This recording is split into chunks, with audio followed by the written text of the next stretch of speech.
আসসালামু আলাইকুম প্রিয় ভিউয়ার্স।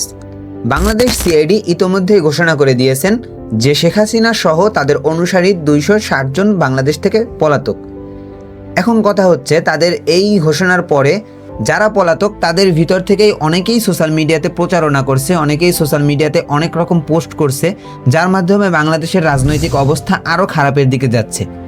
এবং যাদেরকে বাংলাদেশ সিআইডি খুঁজছে, যাদেরকে বাংলাদেশ সরকার খুঁজছে, তারাই সোশ্যাল মিডিয়াতে এমন কর্মকাণ্ড করে বেড়াচ্ছে। এবং এই ঘোষণা নিয়ে আমাদের পার্শ্ববর্তী দেশ ইন্ডিয়াতেও বেশ নিউজ হয়েছে এবং জনপ্রিয় টিভি চ্যানেলেও নিউজ হয়েছে। এদিকে বঙ্গবন্ধু সন্তান সজীব ওয়াজেদ একটি পোস্ট করেছেন, যেখানে লেখা আছে স্পষ্ট বাংলায়, সারা বাংলা হয়েছে জোট, নৌকা ছাড়া কিসের ভোট। এবং সেখানে অনেক ধরনের রিয়েক্ট, অনেক শেয়ার পড়েছে। কিন্তু সবচেয়ে আশ্চর্যজনক বিষয় হচ্ছে, কমেন্ট সেকশনে যাওয়ার পর সবচেয়ে বেশি যে কমেন্টগুলো দেখা গেল সেগুলো হচ্ছে নো ভোট, নো ভোট। অর্থাৎ সব কমেন্টই এমন। তো আমার মনে হচ্ছে যেই আওয়ামী লীগকে নিয়ে মানুষ এত গালাগালি করতেছে, তাদেরকে সবাই একাধারে এরকম কমেন্ট করার তো কোনো মানেই হয় না। যেই কমেন্টের সিস্টেম, যেই কমেন্টের ফন্ট, যেই কমেন্টের ইমোজি, সব কিছু একই রকম।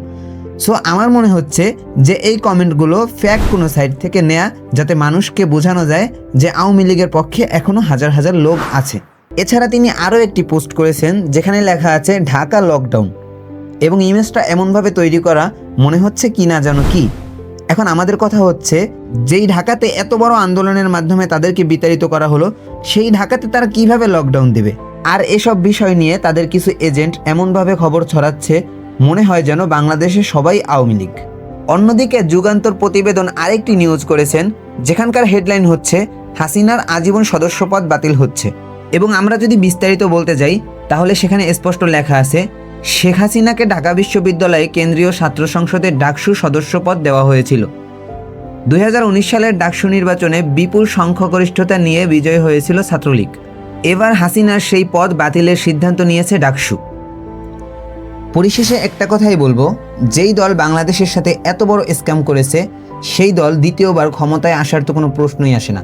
এবং আমাদেরকেও এ নিয়ে সতর্ক থাকতে হবে, যেন আমরা কখনো এদের ফাঁদে পা না দিয়ে আমরা কখনো আমাদের স্বাধীনতা হারিয়ে ফেলি।